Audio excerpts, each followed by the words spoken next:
علیکم برادران، امیدوارم که همه کسا سازن خوبن و چقدر که میدونن در کانال ما فقط ابزار تلفن ها میره، عموما درباره تکنیکا و امروز درباره یک برندوی نوی که به نام اینفینیکس و بسیار تلفن های خوب رو آورده و امروز میخوایم درباره یک تلفنش ویدیو کنیم.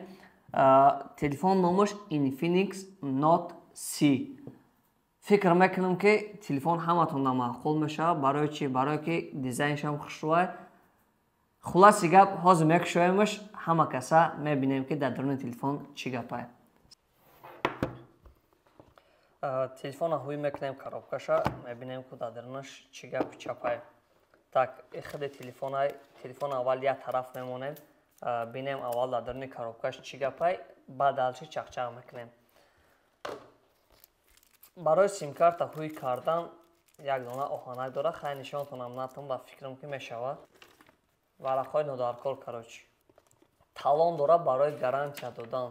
мақсад иҷа дар номери серияи номери телефона менависӣ, адресои худта менависӣ, бигем ай худ дига қоғоз расход намекунӣ, чек наметӣ ва ҳамеро менависӣ метӣ. ва дар иҷа бо як камтар дига информатсия дар бораи худи телефон ҳастай.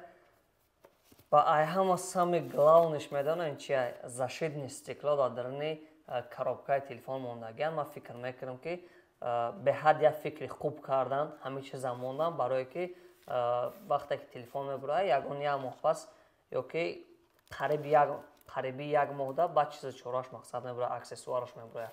ва дар инҷа чихол дорад, дар чихолаш, дар пушти чихолаш JBL навистагиай. динамикои телефон JBL ай ва фикр мекунам ки вақте ки динамик JBL шуд, яке динамикои беҳтарин мешавад, барое ки фирмаи JBL чизи простой намебурад, фақат наушнику динамикои чотка мебурад. ва дар инҷа кабел дора барои заряд мондан ки 20 зарядкай ва ай ҳама сами главниш и блокшай ки 45 ваттай 20 зарядка ва мумкин ки дар 40-45-50 минут максимум 1 соата заряд телефона як чиз пур мекунад. ва дар ин коробкаш ҳамина холӣ шуд. сар мекунем дар бораи худи телефон, дар бораи корпуси телефон камтар маълумот метем. необычный бад просто нигоҳ кунед, ҳам стекло дорад дар ин коробкаш, ҳам дар болои дисплей плёнка задагиай. ва цветш боша, ин цвета дар ҳоли ҳозир сиёҳ меган, не ки по факту гирем агар фиолетови цвета ин чиз, но ин чиза сиёҳ меган, дар бозор мефурӯшанд. ай ин тараф кнопкаи баланду пасткнак дорад, кнопкаи киштанак дорад ва ай кнопкаи киштанакаш бо отпечатка палец дорад. ай тарафи поён боша динамик дорад, ҷои зарядник ва ҷои наушник. ай тараф тоқа ҷои симкарта дорад ва ай тарафи боло бо якта дига динамик дорад ва дар инҷа JBL навистагӣ ки чӣ ки гуфтем динамикои JBL ай яке беҳтарин динамикоай.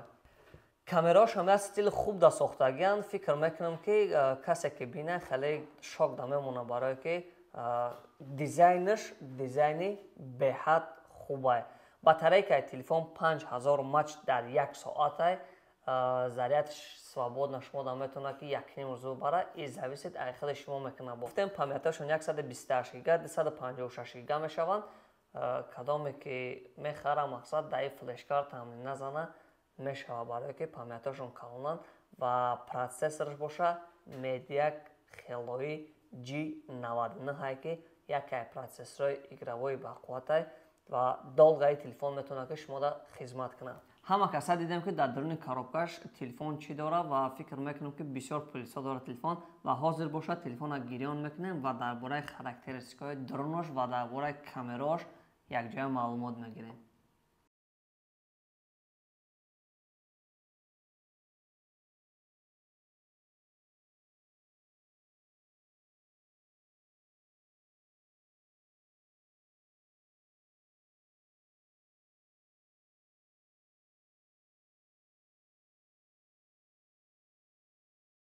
ана бародаро телефонро гирён кардем, регистратсия кардем ва ҳозир настройкаош як бор дига хабар мегирем ки дар настройкаи телефон чӣ гапу чӣ хабарай. медоем настройкаи телефон мои телефон медроем ва дар инҷа ҳама намуди маълумот дар бораи худи телефон ҳастае.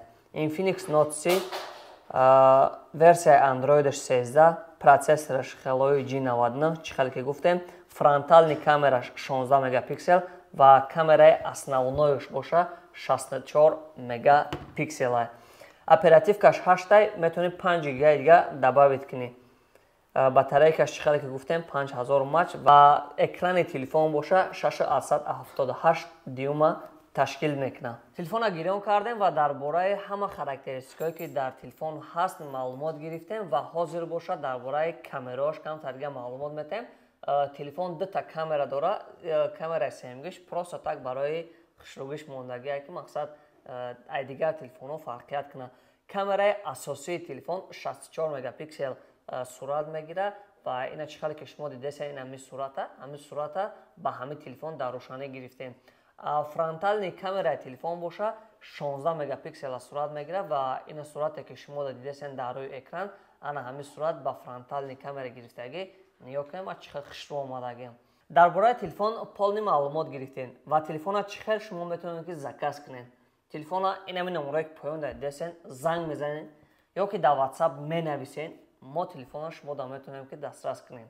Агар шумо дар Тоҷикистон бошен, мо метавонем ки ба Тоҷикистон арой кунем. Агар шумо дар Россия бошен, дар любой шаҳри Россия бошен, мо метавонем ки тавассути почта Россия ё ин ки тавассути Zdek шумо да дастрас кунем.